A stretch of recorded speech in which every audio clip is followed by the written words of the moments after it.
Hello and welcome to this interview of Terry White with Mike Buchanan, the leader of the political party Justice for Men and Boys, and myself, Rick Bradford, better known to some as William Collins, author of The Empathy Gap. Terence White is an Australian with degrees in law and commerce from Curtin University in Australia. Terry is a chartered accountant and a former oil and gas banker who became involved in family court matters through his own divorce in the UK. Terry's experiences dealing with corrupt jurisdictions around the world made him familiar with how they operate, and he notes similarities in the behaviours observable in the gender political arena. He now applies his legal knowledge and his experiences of working with unreliable jurisdictions to help parents navigate the English family court as a Mackenzie friend. Terry is a member of Gender Parity UK, a group pursuing equality between the sexes in law and opportunity, and he advocates for lawfare to address the inequalities faced by men. Together with a friend, he has applied for a judicial review of the Ministry of Justice's Risk of Harms report, which was published in June last year. I first came across Terry's activism about 18 months ago, and since then, he's been very active across several gender political areas. So Terry, welcome. Hi, Rick. Can I ask the first question then, which is perhaps to expand a little bit about your background and especially your legal training, because it's quite unusual in our area. Well, I studied a commerce and law degree back in Australia, but even before I finished my degree, I'd started working in mining finance, and so I had lots of exposure to emerging markets and frontier markets, really. My first ever transaction involved a significant piece of corruption. This was where the Minister of Mines basically took a gold mine and gave it to his brother, and there was nothing that we could do about it legally. But I learned a lot about how government corruption actually works. In that case, there was an exploration license that had a right to be converted to a mining license. And they had a gold discovery. So I actually signed off on the documentation on the basis that it seemed like a watertight case. And the Ministry of Mines actually came back with a mining license, as they are required to do, but it was only for the first 25 feet. So they basically took a mining license over this, and the gold reserve, of course, was underneath, and the gold reserve went to the local indigenous tribe, which sounds like a very nice thing to do, except when you realise that the Minister of Mines was from the local indigenous tribe and the transfer to them was actually to his brother.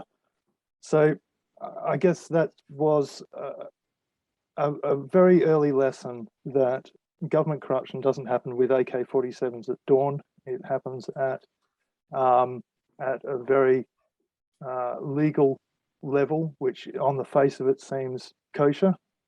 For the corruption to work, it's got to be, on the face of it, a legal, a perfectly legal action, and it's important to look at how, when you're looking at these kinds of transactions, or when you're looking at anything really, you have to look at who's involved and what powers they have and what opportunities for recourse that you have outside of the system, and how you can motivate people. Pardon me.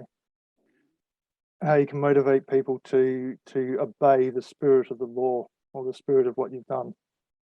So I spent the next 25 years trying to avoid similar situations or dealing with them across a number of jurisdictions. And what was one of the primary means of dealing with it was ensuring that English law was king. Essentially, your documentation was in English law, and you had recourse to the jurisdiction of the English courts for dispute resolution.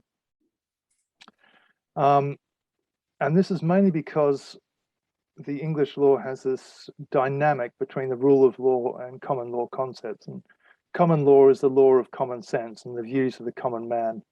And you don't really appreciate how important that is until you see other jurisdictions unravel in the face of a concerted government effort to do something that is perhaps corrupt or perhaps just not really what you want them to do.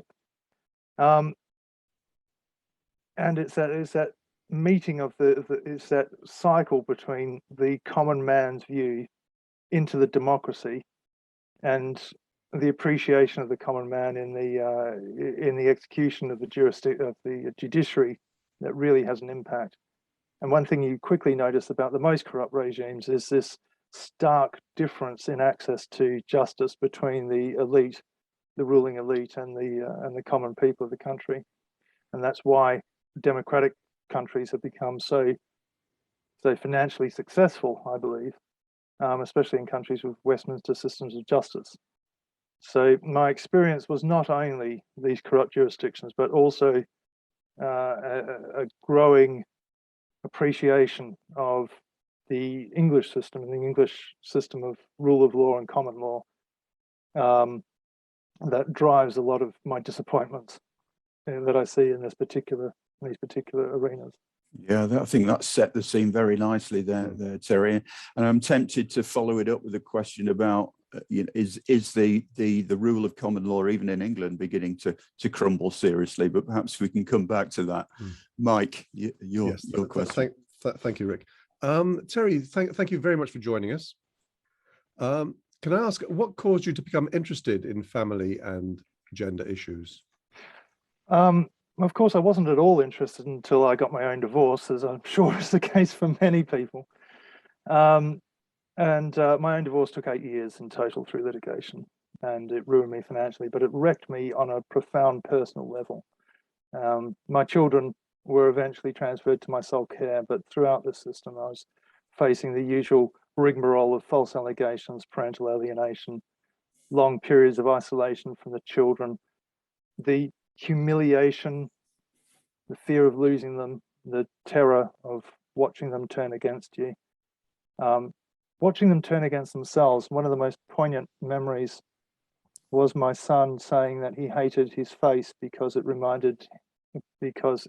looked like me. Wow. And all the judges and social workers and teachers were just totally blind to all of this. And if you complain about them, then you are the person who is problematic for them. And I formed the view that the overwhelming majority of people, certainly not all, but the majority involved in what we call child welfare, were not acting in the best interest of the children. I think perhaps they wanted to, but they're not. And what seemed to be stopping them was a mixture of ignorance and prejudice. And I'll put a label on it, feminist theory. Like critical race theory, it's a critical theory that decides what the outcome ought to be, and then looks at evidence to support that preformed conclusion. And it's a rejection of objectivity and partiality. And it comes out in lines like "believe women," and it's infused, I think, in the current teaching of law and social work. And you can see it running through things like the current guidance on the Domestic Abuse Act, which is taking concepts of critical theory directly from Kimberly Crenshaw and imposing and putting them into the actual legal documents of which we're supposed to be operating with. It's unprofessional conduct at a very deep level, but these people see themselves as saviors rather than perpetrators. And getting onto your earlier point, I've also came to realize that this area of law is very susceptible to erosion of the rule of law. And in particular, the judgments in these cases, particularly the interim judgments, are being made not by the court, but by the social workers, and particularly by CAFCAS.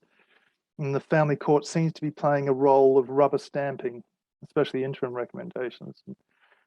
It was outrageous to me that a government officer is practically empowered to alienate a father, for the most part, from his child, potentially for years, and not face questioning in court. There seems to be no recognition of the gravity of those kinds of recommendations and the harm to the child that the government may be doing. All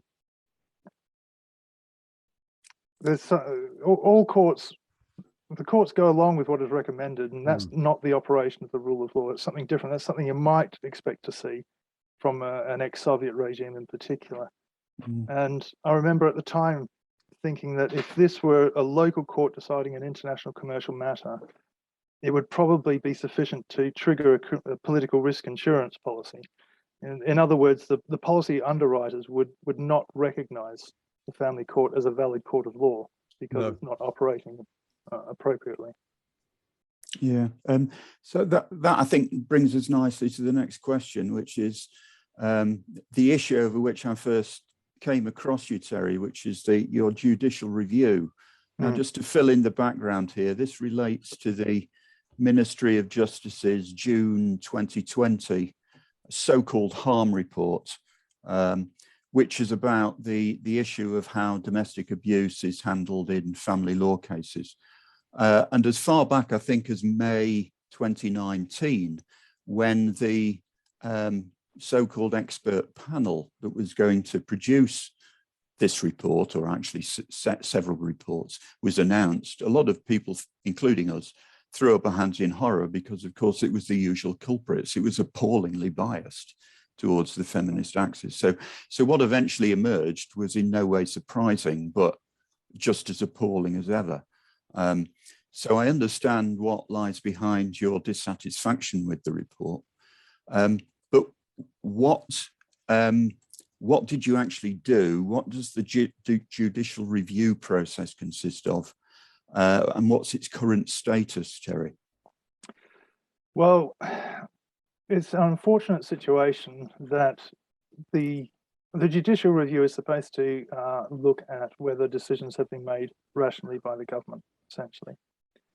But the way, I only became aware of this report once it was published, but the way that they have constructed the conduct of the whole process would appear to be designed to avoid accountability. So if you ask me if judicial review would have been my preferred option, it certainly wouldn't have been. I would have preferred some other mechanism. But it's an old trick to use mercenaries or paramilitaries or intermediaries to undertake the dirty work in a way that the government doesn't become culpable for the action. And the structure which they undertook basically shields the output from challenge. It's very Soviet in its construction, and judicial review is the only way to challenge, but it's by no means a perfect fit or even necessarily a good fit. So what they did is they set up this panel of experts. They decided not to make it a public inquiry, which would be subject to legislative controls. There seems to be no standards for conduct in this panel. If it was conducted under the umbrella of the Ministry of Justice, then the work would have been subject to the Civil Service Code, which requires objectivity and impartiality, amongst other things. But of course, setting up this independent panel did not do that. And yet they published this report under the insignia of the Ministry of Justice. I think you have to get to page 13 before you see any statement that this is not actually the policy of the Ministry of Justice. But nonetheless, and perfectly predictably, in places like the House of Lords and even in the Court of Appeal, the report has been referred to as the Ministry of Justice's report. So they have designed this process to undertake work which is not accountable through the Civil Service Code or by legislation to the Public Inquiries Act, and they have essentially produced something which is impervious to legal challenge. And so my legal challenge under judicial review is partly onto that actual process, but it hits the boundary, if you like, or the problem that was that the structuring of the undertaking was designed to obstruct, which was that the judicial review will struggle to find a means to look at a decision without direct legal consequence. And so there is real questions as to whether or not on the judiciability of the undertaking. And I'm suggesting that it is, and they're of course saying that it isn't. But there's a dirty sleight of hand here that's deeply troubling. in the way that they've managed to avoid accountability for the action. So can I just check that I'm understanding your position on this right then? You seem to be suggesting that the Ministry of Justice had themselves a preconception of what they wanted the outcome to be, and they chose the panel in order to virtually guarantee that would be the outcome. In other words, it isn't a case necessarily of the Ministry of Justice being misled by biased experts, but actually the chief instigators of the bias are the MOJ themselves. Is that what you're implying? It's what I'm implying, but it's not what I'm saying. Yes, I understand. And I suppose you didn't have sex with that woman either. Does that get cut?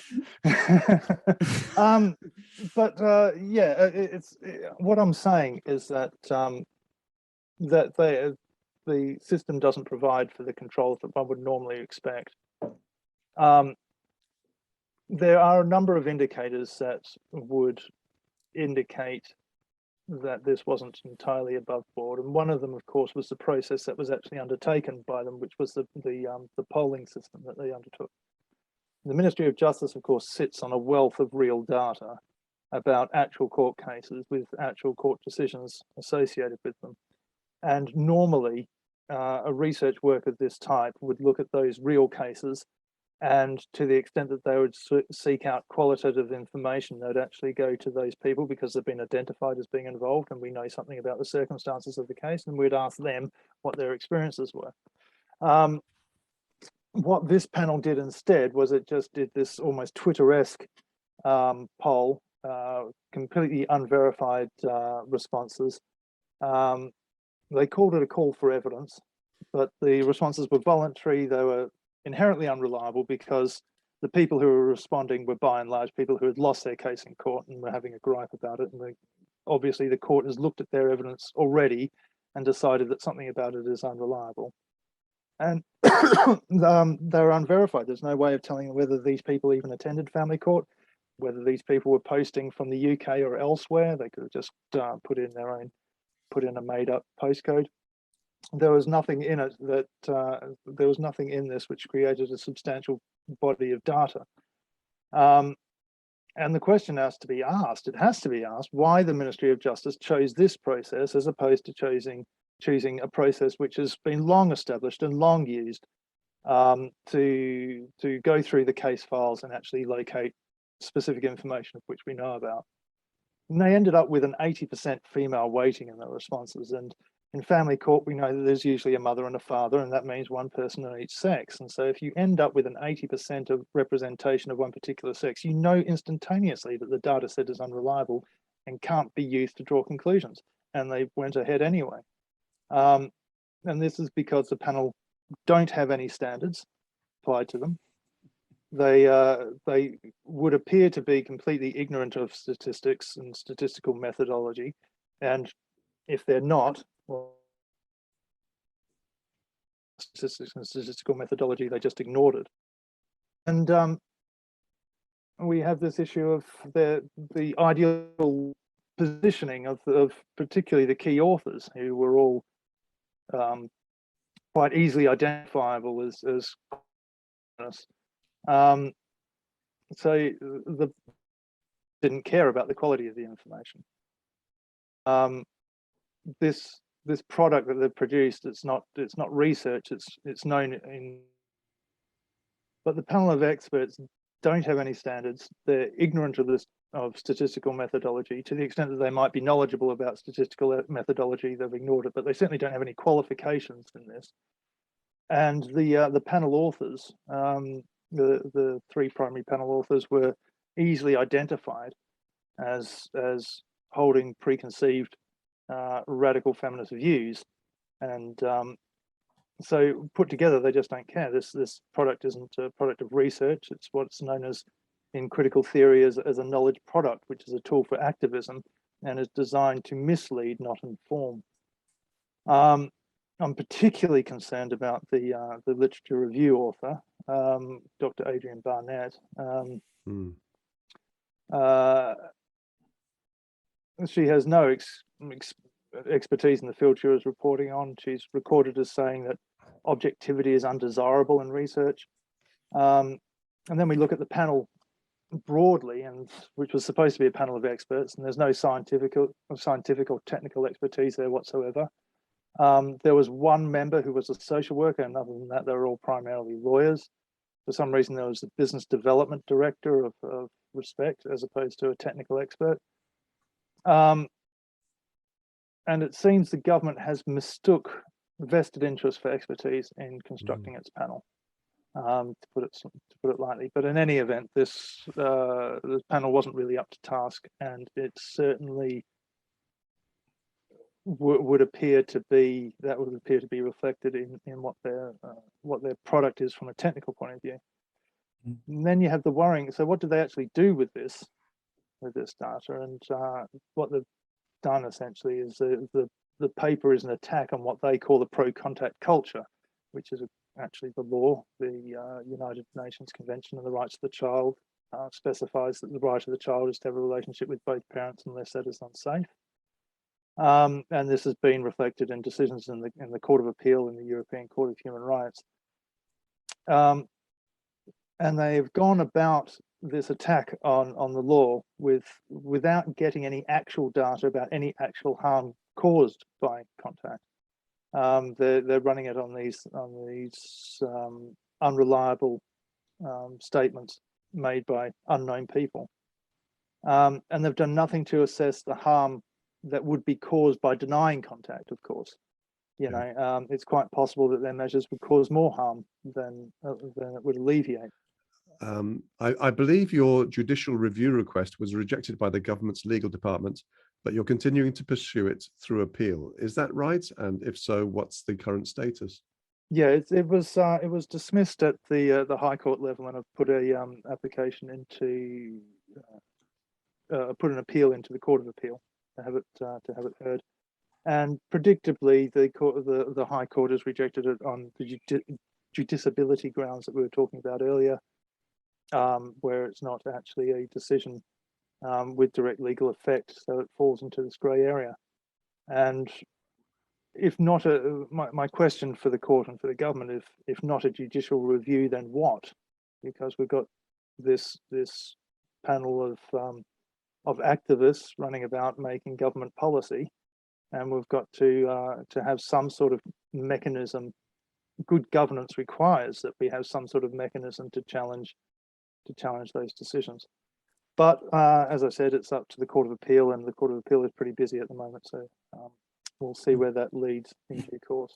Okay, so we will indeed see, and we'll keep an interested eye on that one. Let's move on then, because although that's the issue over which I first became aware of your work, Terry, you've been involved in a lot of other things. So one particular one, and there's a fair number of them, but one particular one is another Ministry of Justice issue. In June this year, the MOJ published their end-to-end review of the criminal justice response to rape cases. Mm-hmm. And you've had some concerns over that. Can you just describe what your difficulties are with their position on that and what you've done about it? Yeah, the main problem is that they've set a numeric target. They call it an ambition, but it really is it's twisting of the English language. It really is a target. And we know from setting targets, for instance, when targets were set in relation to job centres, that this appears to motivate corrupt practices by people. And in this case, it's kind of interesting because even the feminists tried to argue, and they actually took up a judicial review, which was ultimately rejected, that the use of targets were likely to cause unfairness. And that was the other way around. They were saying that if you have targets, that you should only that 75% or whatever it was should be of charges should be successful, then that would cause unfair results. And so the CPS dropped these targets. They dropped it quietly, But then the government just flipped on the same axis and says, no, now we'll have targets for charging. So it's the same issue, but it's the other way around. And the government seems to know that targets are unfair, but are going ahead with them anyway. And this is in an area, rape allegations or police reports of rape have gone up 380% in the past 10 years. And there's been no corroborating statistical phenomena such as A&E admissions for rape or anything else. And we haven't seen this phenomena in other like cultures like the USA, Canada, New Zealand, or Australia. And they were also subject to the social movements such as Me Too. The UK rise in reports is an order of magnitude larger. What we do know is that people who claim to be raped can be paid between £11,000 and £44,000 for psychological damage by the government, even when there isn't a conviction. So that provides a motive. And then we also have the problem that fake allegations of rape can themselves be used as coercive control against men. Women can have a man arrested, his life ruined by false allegations, and that's a big stick to carry around. And in light of this, we see that most rape allegations are within relationships or existing relationships, and maybe that's a warning sign that many of these allegations are indeed vexatious. But this policy now drives the police and the CPS to pursue claims even when they are unlikely to have occurred. And the police are being told not to pursue lines of inquiry against the complainants unless they already know whether the line of inquiry is necessary. But now the police and the CPS are being driven to pursue these claims even when they're unlikely. And importantly, the police are being told not to pursue lines of inquiry unless they already know whether that line of inquiry is necessary. These are lines of inquiry against the complainant. And the question has to be asked, how would they know whether or not a line of inquiry is necessary before it's been investigated? So it's really a process of trying to reduce the amount of data that's available for the court to make a decision.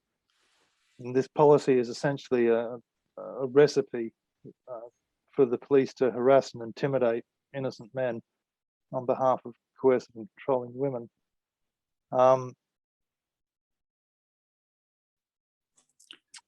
In terms of, obviously this revolves a lot around what we consider to be a false allegation of rape and what's a real one. And it's often cited that false allegations of rape are actually very low at, they say, 2%. But even at the 2% level, that's higher than any other major crime. It's actually considerably high. And if you compare it to something like car insurance fraud, that I think most of us would agree is quite common and quite a common problem, the rejected claims for motor vehicle insurance is only 1.6%. So that would indicate that the fraudulent claims, or the found or known fraudulent claims, are a much smaller percentage of that. And yet here in this allegation of rape, we have 2%, and by some measures 7.4 or even 10%.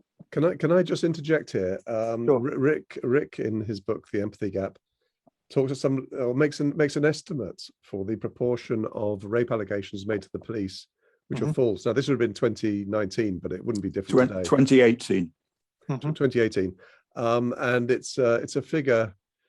Rick, do you want to? Well, it's 73%, if I remember correctly. And the interesting, I give quite a long review in the book about false allegation rapes, because it's a very contentious area. And there's been a lot of reports published on it. And you can get any number you like, between a fraction of a percent and 90-something%, and all points in between. So I didn't cite any of those results because, for reasons I go into, you can't really rely on any of them. But there is, in fact, a way of getting at a number which only requires 3 numbers as input to work it out. And all 3 numbers are either ONS data from the crime surveys for England and Wales, which are generally taken to be the best source of information on this, plus police reports data on actual reports of rape. So you need that with those 3 figures, you can work out the false allegation rate. And that's what it comes out to, which is quite remarkable. It's difficult to point the finger at what can be wrong with that. I had a look at that your methodology, and it seemed to be credible. Of course, it is only an estimate, but it is consistent with if you like, we have 1.6% known.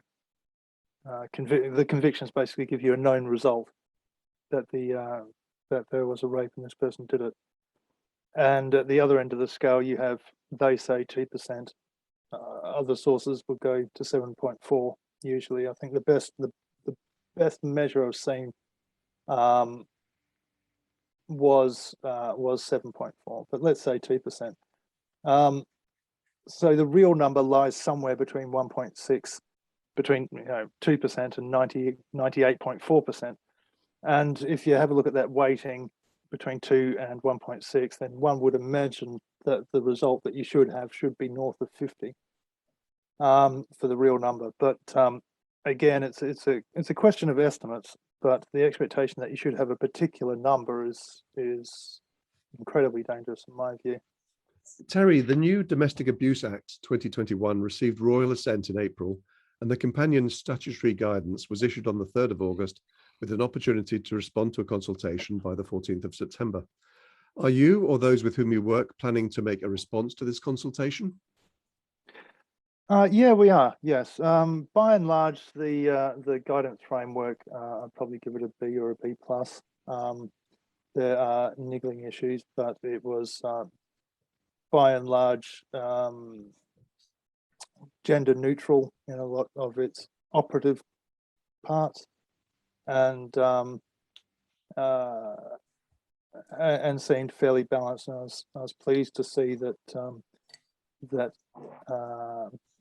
alienating behaviours were included, and that hopefully will be explored in practice as we move forward, and the Domestic Abuse Act becomes bedded in. But we will be making a submission. There were some issues in it, as I mentioned before. There are some references to the work of Kimberly Crenshaw in there, which I don't think the drafters were particularly cognizant of the full meaning of what those terms mean, and alternative terms might be more appropriate. And there's obviously a fair bit of embedded prejudice still in there against men that we could that the guidance framework would be better to address. And I think we have Philip Davis MP to thank for the section on parental alienation in the guidance. Well done him. Thank God someone's looking at it, because it really is quite a brutal process. It's very harmful to children, and I think we can all agree that the primary focus should be on safeguarding children, really. Yeah, that's right. And there's an interesting issue that comes to mind there in terms of the potential difference between the de jure law and the de facto law, which perhaps we can come back to. But let me now just have a complete change of tack, because you've also been active recently on a different issue, which is education. Mm-hmm. So you recently raised a Freedom of Information inquiry with the Department for Education, in which you asked them several things. One, to provide their policy on the education of boys. Two, to provide a full account of the department's funding for programs to promote the education of girls. And three, to explain why the latter does not violate the department's own rules.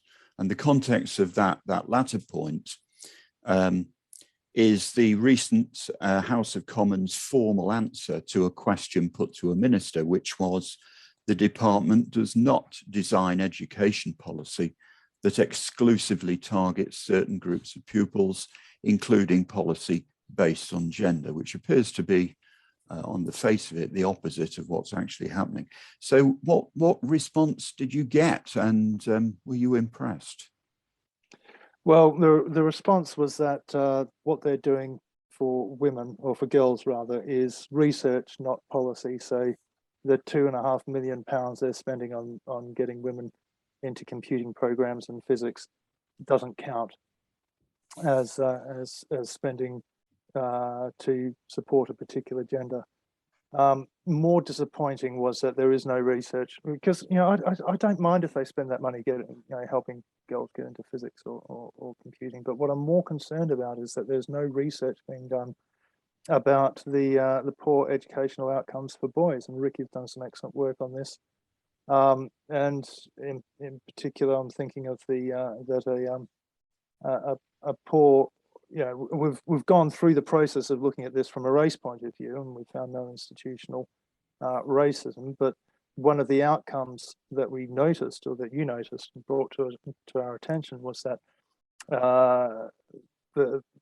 a poor Afro-Caribbean girl is almost 3.5 times more likely to go to university than a poor white boy. And the statistic is even worse for poor Afro-Caribbean boys.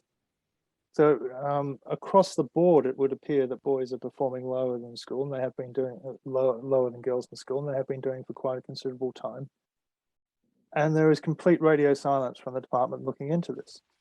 And one can imagine that if it was reversed, that would be something that they'd be looking at as a priority. They'd certainly be spending more than £2.5 million on it. And it looks like the situation has just become a little bit worse. The trajectory is actually going, with the latest results that have been released, the trajectory is actually getting worse for boys. The gap is widening between their attainment and girls. And this is something that the Department of Education, in my view, has a duty to look into. Of course, it's another area where it's not necessarily easy to get them to undertake that without, on the one hand, political pressure from MPs, and on the other hand, a legalistic pressure using the Equalities Act. But the excuse that it's just research, that doesn't matter, is I think shocking. The phrase they use, I think, it's just short-term research. So the amount we're spending on policy for girls is zero. But, I mean, the obvious rejoinder is, well, if you have one short-term research project followed by another short-term research project followed by another one, and we know this has been going on for many decades. It's not short-term at all. Yes. It's outrageous subterfuge, really, isn't it? The Victims Commissioner is Vera Baird, a veteran radical feminist, formerly a politician and police and crime commissioner. Terry, you and your associates have made a formal complaint about a grossly inadequate freedom of information inquiry to the Victims Commissioner's office over, quote, the appalling lack of data to back up the Victims Commissioner's incendiary public claims, end of quote. These claims having been made in the context of domestic homicide. Specifically, you asked for, one, corroborating evidence of misogyny throughout the criminal justice system, such as comparison of sentences for men and women convicted of the same offences or arrest rates for the same complaints. And two, the evidence justifying the Commissioner's wild assertion that, quote, we know the use of a weapon by a woman is usually because of previous abuse, end quote. Who is this we, and how is this claim known to them, and from what data? How does this complaint now stand, Terry? The complaint is at stage 1, and there's time limits, and it'll probably go to stage 2 or whatever. But I think it's important to realise this was a letter that was written on the 8th of March to the Lord Chancellor. It was co-signed by Dame Vera Baird and also Nicole Jacobs, the Domestic Abuse Commissioner, who was then acting Domestic Abuse Commissioner. And the claim was that misogyny is throughout our criminal justice system. And that's one hell of a thing to say without evidence. And so, of course, my first step was a Freedom of Information request to find out what this evidence was. And the response was essentially, well, look, women are sometimes killed by men, therefore misogyny, essentially. And so basically it's in the process now, hopefully, where it will get escalated and there'll be some sort of repercussions, because making statements like that in the public, it undermines the entire criminal justice system. And importantly, this letter was actually made seemingly in support of the perpetrator in these cases. She referred to two cases.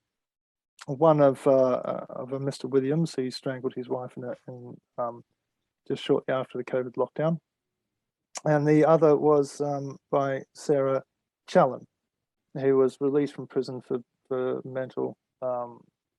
released from prison after having her sentence or her charge changed from murder to manslaughter on the basis of her reduced mental capacity because she was suffering from mental illness. And the so-called victims commissioner was saying that women should be allowed to use weapons to kill men effectively in a overwhelming act of lethal force, which is something that a victims commissioner shouldn't be saying. She wasn't representing the victims of murder or manslaughter, even if the charges were. So, Terry, given your background in law, do you think that we, that is men, have any real chance of redressing our complaints via the law, that is, via legislation? My jaundiced view is that the difference between the de facto law and the de jure law is so extreme that the latter is largely irrelevant. I cite controlling or coercive behaviour as a case in point. The credible research shows that controlling and coercive behaviour of men by women is extremely common, equally common as the reverse direction, and perhaps more common. Yet in the year ending December 19, for example, in England and Wales, 1,061 men were prosecuted for offences including controlling and coercive behaviour, and 446 convicted. That's 42%, compared to just 32 women prosecuted and only 6, that's 19%, convicted. So even if a law is formally non-gendered, and of course many are, but even if the law is formally non-gendered, it seems it's still used as a stick to beat only one sex with. If this results from the near universal gendered perceptions by the public as well as by all the institutions, what purpose is there in pursuing the legislative route to redressing our concerns? The legislative route, by which you mean the creation of new laws, I presume, I think that's actually sufficiently gender neutral in almost all cases, except obviously rape is by necessity gendered.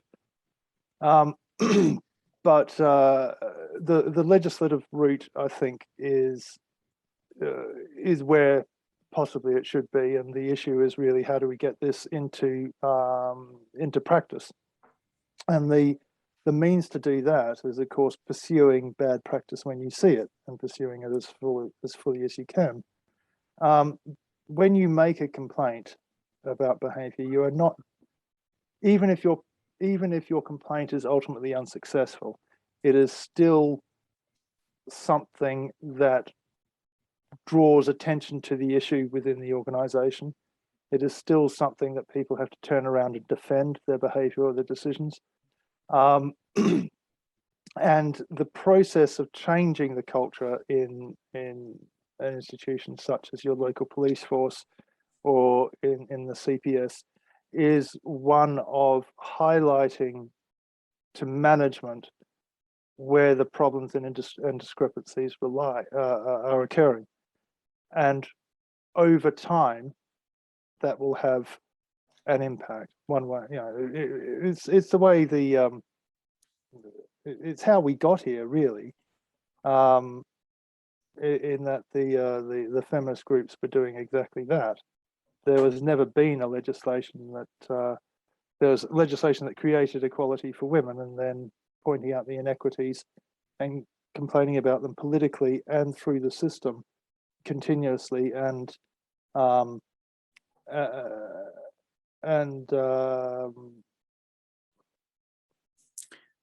this is, conscientiously, for want of a better word. This is your concept of activism through what you call lawfare, isn't it?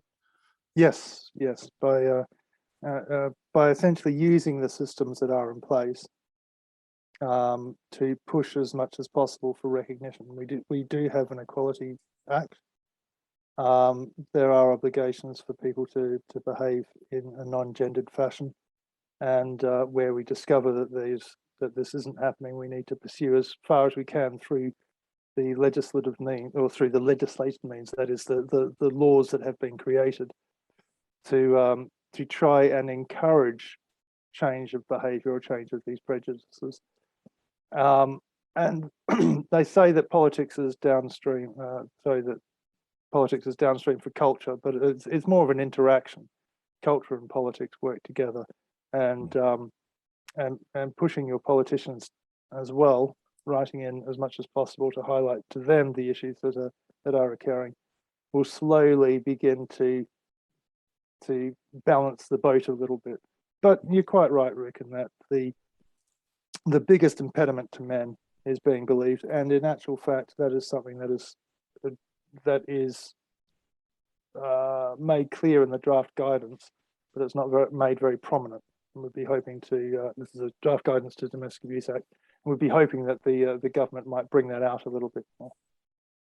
Terry, that's been really good. It's been really good to speak to you. You're doing some excellent work. Keep it up, mate. Thank you.